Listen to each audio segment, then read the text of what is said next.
Welcome back to Alarin Nights, the place you come to when the day is done, the lights are low, and all you need is a story to carry you gently into sleep. If you're new here, we're so glad you found us. Get comfortable, pull the blanket up. You don't have to be anywhere. You don't have to do anything. This is your time. Tonight, we're going to tell you a story that will help you to sleep. The cabin. In the quiet woods, the city had been too loud for too long. Not just the traffic or the sirens or the construction that started before dawn, though those were a part of it. It was the louder things that made no sound at all.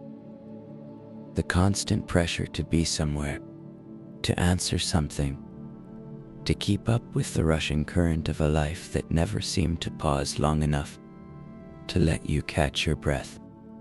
You had forgotten what silence felt like. So one autumn afternoon, when the leaves were just beginning to turn and the air carried that first whisper of cold, you made a decision. Not a dramatic one, not a running away kind of decision, just a quiet choice to step back, to give yourself permission to rest. The cabin was small and old, tucked so deep into the forest that the nearest road was 20 minutes of winding dirt path away. A friend of a friend owned it, hadn't used it in years, and when you asked, almost embarrassed by the asking, they'd simply handed you the key with a knowing smile. Stay as long as you need, they'd said. The drive took most of the day. You watched the buildings thin out, then disappear. Watched the highway become a 2-lane road, then gravel, then dirt. The forest grew denser, taller, older. The sunlight filtered through the canopy in soft golden columns that shifted and swayed with the branches above. When you finally pulled up to the cabin, you sat in the car for a long moment, engine off, listening. The silence was startling.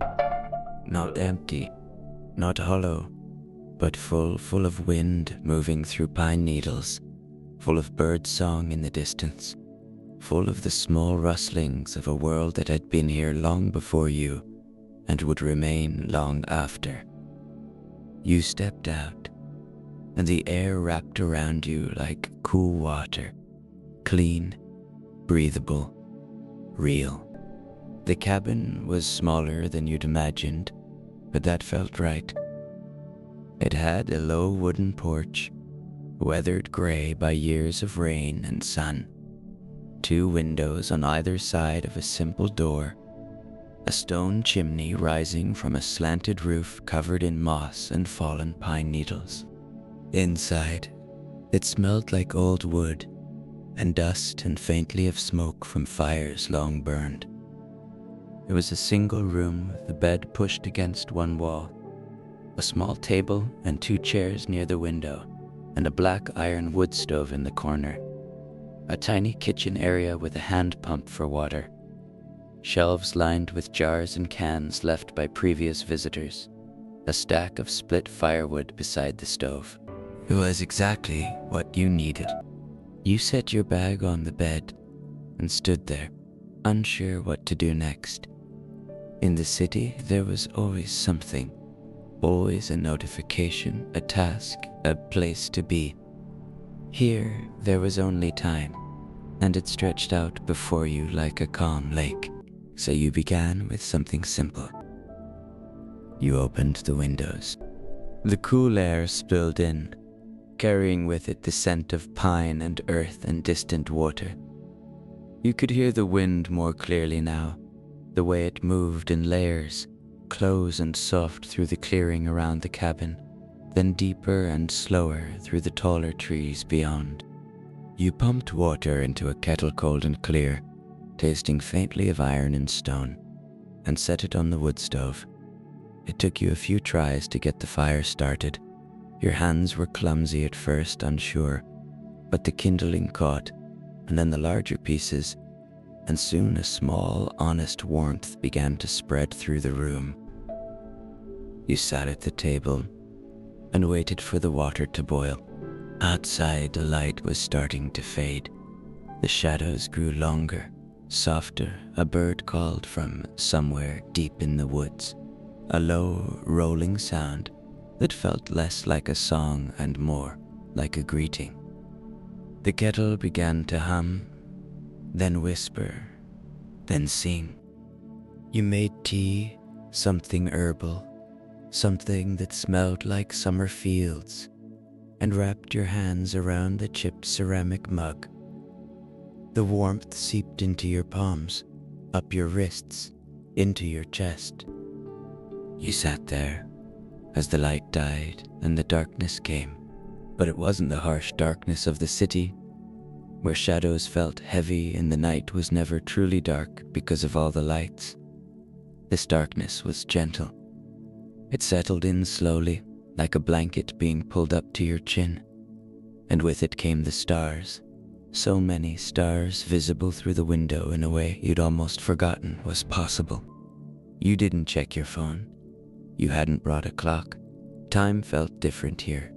Less like something that pushed you forward, and more like something you could move through at your own pace. When you finally lay down that first night, the bed creaked softly under your weight. The mattress was thin, the pillow lumpy, but none of that mattered. You pulled the quilt up handmade, stitched with care by someone you'd never meet, and listened. The wind in the trees, the quiet crackle of embers dying in the stove, your own breath, slow and steady. And for the first time in months, maybe years, you fell asleep without effort. No scrolling, no worrying, no replaying the day in your mind. Just sleep, deep and dreamless and still. The morning arrived gently, not with an alarm or a jolt, but with soft gray light filtering through the window and the sound of birds beginning their day. You woke slowly, surfacing from sleep the way you might rise from warm water. And for a moment, you didn't remember where you were. Then you did, and the relief was almost physical. You stayed in bed longer than you would have anywhere else, watching the light change, watching the way it crept across the wooden floor, pale and clean. There was no rush, no schedule, just the day unfolding at its own pace. Eventually, you rose. The cabin was cold, so you rebuilt the fire. This time it was easier. You were learning the rhythm of it, the right size of kindling, the way to arrange the wood so air could move through, the patience it required to let the flame find its own strength. You made oatmeal on the stove, slow cooked and simple, sweetened with a little honey from a jar on the shelf. You ate it at the table by the window, watching the forest wake up. Squirrels chased each other up tree trunks. A deer stepped delicately through the clearing, nose to the ground, utterly unbothered by your presence. After breakfast, you pulled on a sweater and stepped outside. The air was cold and damp, heavy with morning mist that clung to the ground and softened the edges of everything.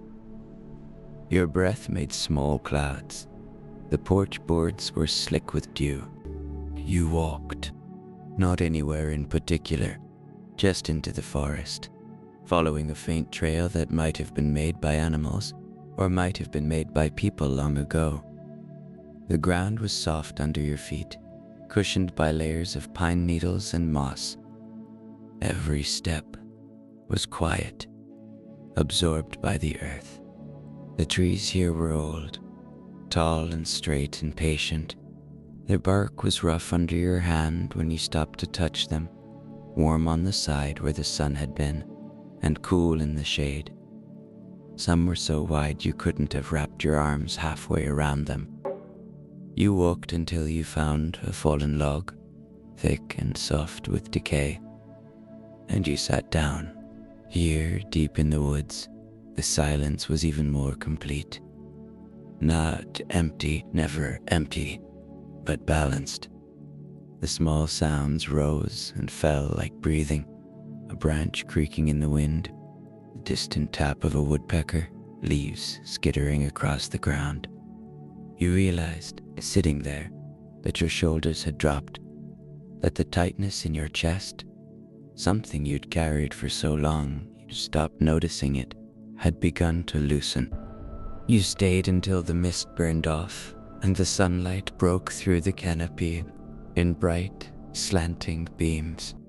Then you walked back, slowly, letting yourself feel the pull of gravity in your legs, the swing of your arms, the simple mechanics of a body moving through space. Back at the cabin, you pumped more water and washed your face in the basin. The cold shocked you awake in a clean, bright way. You caught a glimpse of yourself in the small, foggy mirror hung by the door and barely recognized the person looking back. Not because you looked different, but because you looked present. Here, real. The rest of the day unfolded in small, unremarkable moments. You swept the floor, and the rhythm of the broom became meditative. You sat on the porch and read a book you'd brought but hadn't opened in months. And this time the words actually landed. You didn't have to reread the same paragraph 5 times. Your mind didn't wander to emails or tasks or things left undone. You chopped wood, even though there was already plenty. But the swing of the axe felt good. Honest work, clear cause and effect. The split pieces fell away clean, and you stacked them neatly by the cabin wall. In the late afternoon, clouds rolled in. They came slowly, darkening the sky in soft gray layers. The wind picked up, cooler now, and carried the smell of rain. You went inside and lit the oil lamp on the table. Its glow was warm and golden, a small circle of light in the growing dark. The rain started just before evening soft at first, a gentle patter on the roof, then heavier, a steady drumming that filled the cabin with sound. You stood by the window and watched it fall, watched the way it blurred the forest into soft shapes and muted colors. There was something deeply comforting about being dry and warm while the rain fell outside.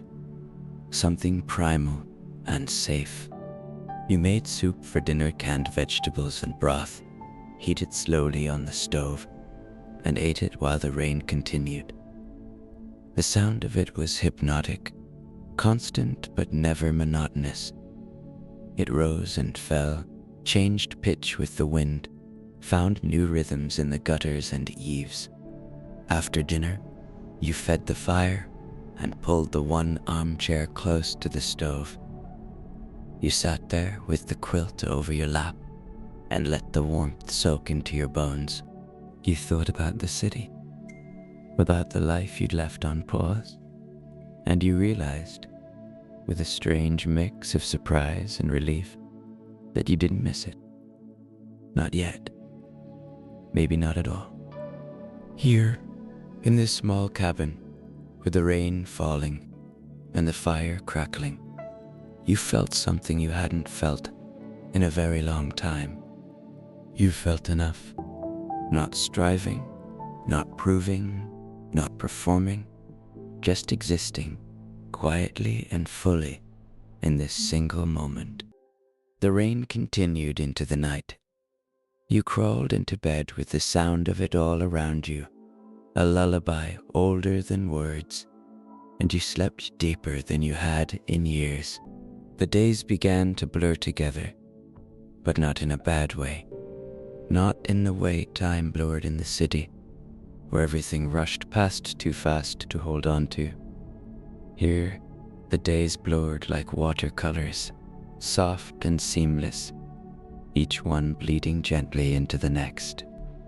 You fell into routines without planning to. You woke with a light, made the fire, ate simple meals, walked in the forest, read, rested, watched the sky change. Some days you did more. You found tools in a shed behind the cabin and repaired a loose board on the porch. You washed your clothes in a bucket and hung them on a line strung between two trees, where they dried slowly in the cool air and came back smelling like pine and wind. Other days you did almost nothing, sat on the porch for hours, watching the way the light moved through the trees.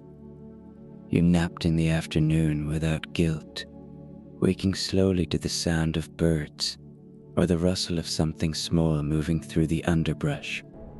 You learned the sounds of the forest, the difference between the wind in pine trees and the wind in birch, the specific call of the crow that visited every morning, the way the woods grew quieter in the afternoon and louder again at dusk when the nocturnal creatures began to stir.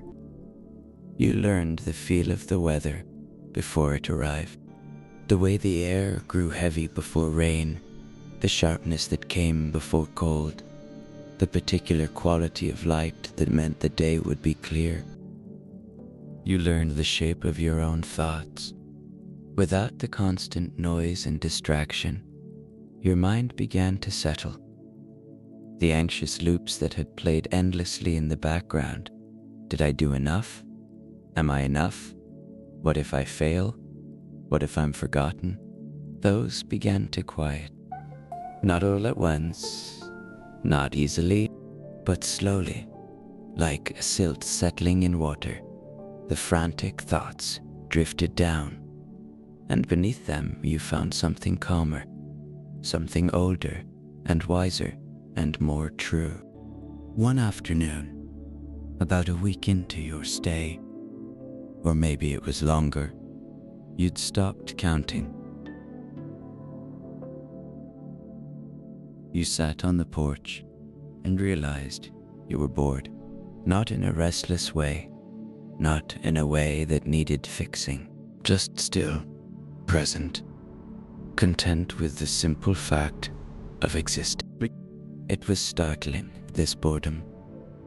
In the city, every moment had been filled with something: noise, stimulation, urgency, distraction.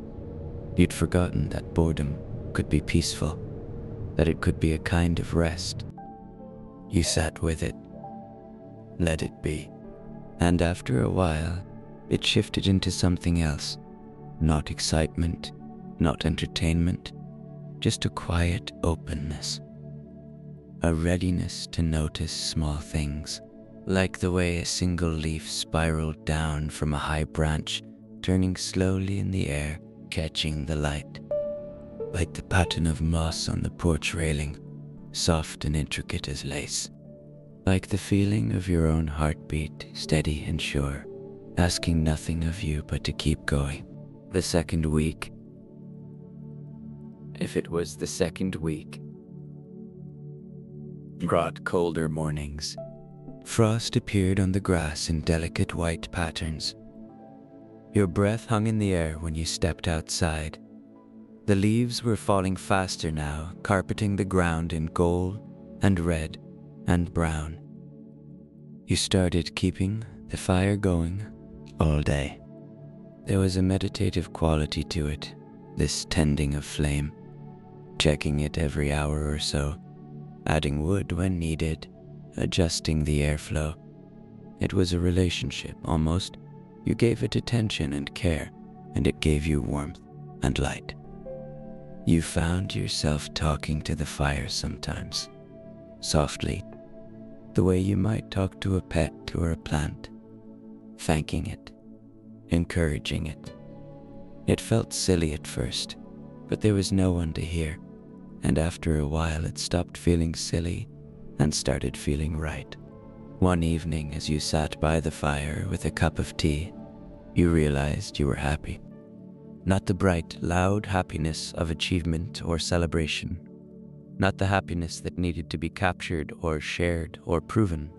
Just a quiet, bone-deep contentment. A sense of rightness. of being exactly where you were supposed to be, doing exactly what you were supposed to be doing, which was nothing, which was everything. You thought about the person you'd been when you arrived, exhausted, afraid, disconnected from yourself in ways you hadn't fully understood. You thought about how you'd been running on empty for so long that you'd forgotten what it felt like to be full.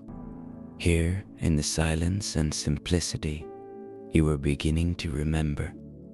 The rain came again, heavier this time. It arrived in the night with a rush of wind that rattled the windows and sent leaves swirling through the clearing. You woke to the sound of it, steady and strong, drumming on the roof like 1,000 gentle fingers. You lay in bed and listened. There was something wild about this rain. Not violent, but alive, powerful in a way that reminded you how small you were, how small all your worries were in the face of the vast, indifferent, beautiful world. It rained all the next day and into the night again. You stayed inside, warm and dry, let the storm be. You read. You wrote in a notebook you'd found on the shelf, filling pages with thoughts and observations and things you'd forgotten you knew. You made bread, simple, no-knead bread that rose slowly by the warmth of the stove and baked in a cast-iron pot. The cabin filled with the smell of it, yeasty and comforting. When it finally came out, golden and cracked on top, you tore off a piece while it was still too hot and ate it with butter and honey. It was the most delicious thing you'd ever tasted. That night, the rain softened to a drizzle, then stopped altogether. You opened the door and stepped out onto the porch. The air was clean and cold, scrubbed fresh by the storm. Water dripped from the eaves, from the branches, from every leaf. The world smelled like wet earth and green growing things. Above, the clouds were breaking apart, drifting away to reveal stars beyond counting. You stood there, wrapped in a blanket, and looked up. The stars here weren't like the stars glimpsed through city light. They were sharp and bright and infinite. They filled the sky from horizon to horizon, layer upon layer, some steady and some flickering, some so faint you could only see them if you looked slightly to the side. You'd learned that trick as a child, how to see the faintest stars by not looking directly at them. You'd forgotten it. You'd forgotten a lot of things. But here, in the quiet dark, they were coming back. Time continued its gentle passage. You stopped wondering what day it was, stopped counting. It didn't matter. There was only morning and afternoon and evening and night, and they came and went in their ancient rhythm, patient and sure. You found new paths in the forest, followed a creek upstream until it narrowed to a trickle, then a spring bubbling up from between moss-covered rocks. You knelt and tasted the water, cold and sweet and pure. You discovered a meadow, small and hidden, where the grass was tall and golden and the sun warmed the ground. You lay down there one afternoon and watched clouds drift across the blue sky, and fell asleep without meaning to, and woke an hour later feeling more rested than you had in years. You saw more deer. A fox once, red and quick, vanishing into the underbrush before you could do more than register its presence. A hawk circling high overhead, riding thermals you couldn't see. You learned to be still enough that the small birds came close. They hopped along the porch railing, eyed you with their bright, curious gazes, decided you were safe. One morning you woke before dawn and, on impulse, walked out into the dark forest. It was a different world at this hour. The darkness was complete, the sky just beginning to pale in the east. You moved slowly, carefully, letting your eyes adjust. The trees were black shapes against a slightly less black sky. You found a place to sit, a flat stone near the edge of the clearing, and waited. The world woke up around you. First the light, seeping slowly into the sky, turning it from black to deep blue, to pale gray to gold. Then the birds, tentative at first, a single note, then another, then a whole chorus, rising and swelling, until the air was filled with sound. Then the sun breaking over the horizon in a blaze of orange and pink and red. You watched it all, witnessed it, and you understood, in a way you hadn't before, that this happened every day, every single day, whether you were there to see it or not. The world turned, the sun rose, life continued in its patient, relentless beauty. And somehow that was comforting. You weren't sure when you started feeling like yourself again. It didn't happen all at once. There was no single moment of revelation, no dramatic turning point. It was more like thawing, like ice melting so slowly you don't notice until suddenly there's water flowing again.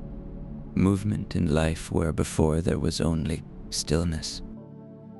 You noticed it in small ways. The way you smiled more easily, even with no one there to see. The way you felt hunger at mealtimes, real hunger, instead of just eating because you should. The way you slept deeply and woke refreshed instead of dragging yourself through exhaustion. The way your thoughts, when they came, were clearer, kinder, more honest. You realized you'd been carrying so much that wasn't yours. Expectations, judgments, the weight of constant performance. The fear that if you stopped, even for a moment, you'd be left behind. Here in the forest, none of that mattered. Here, there was only you and the trees and the sky and the simple, sacred act of breathing. One afternoon, you sat on the porch and felt something shift inside you. A release, a letting go. You didn't have to be anything but this. Didn't have to prove anything, achieve anything, become anything. You were enough, exactly as you were, in this quiet moment. Tears came then, unexpected and quiet, not sad tears, relieved tears, grateful tears. You let them fall, let them soak into the wood of the porch, let them be. And when they stopped, you felt lighter, emptied and filled at the same time. The nights grew longer. You went to bed earlier, rose later. The rhythm of the season pulling you into deeper rest. You started sleeping with the window cracked open, even though the air was cold. You liked the fresh wind on your face, the sound of the forest breathing through the dark. You dreamed more, or maybe you just remembered your dreams more.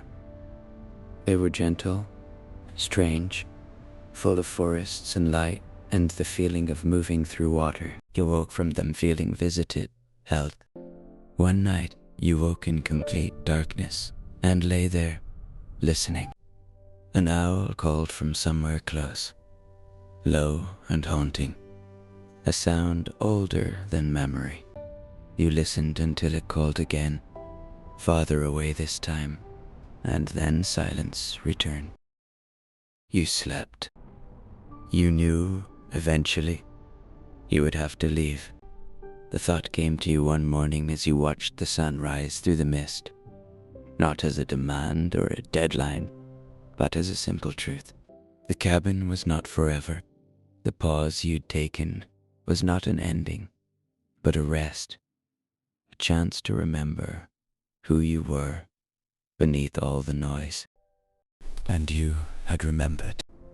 You felt it now, a steadiness inside you that hadn't been there before.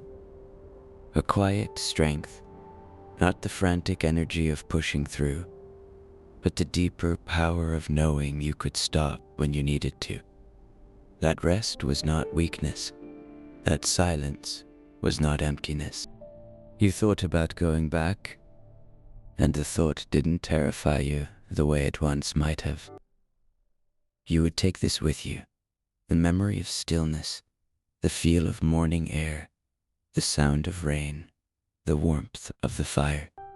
You would carry it inside, a small flame, a quiet place to return to when the world became too loud again. Because it would. The world would be loud and demanding and overwhelming. But now you knew, really knew, in your bones, that you could choose differently, that you could step back, create space, protect your peace, that you didn't have to lose yourself to survive. Your last morning arrived without fanfare.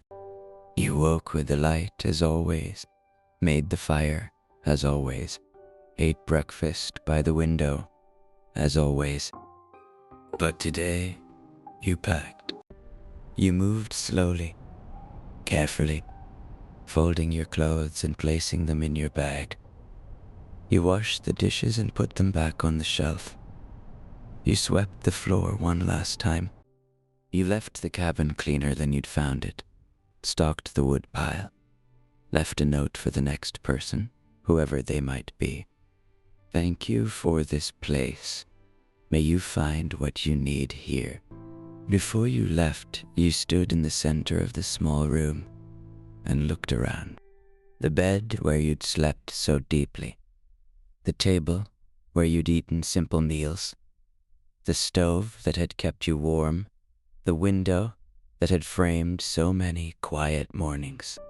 Thank you, you said aloud, to the cabin, to the forest, to whatever force had led you here.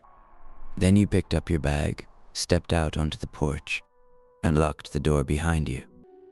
The walk to your car felt longer than you remembered, or maybe you just walked more slowly, wanting to hold on to this a little longer. The forest was bright and clear. The air was cold and clean. Birds called from the canopy. You stopped once, halfway down the path, and turned back. The cabin was barely visible through the trees, small and weathered and patient.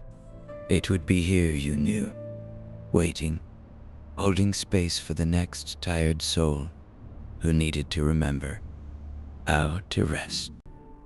You took a breath, deep and full and steady, and continued walking.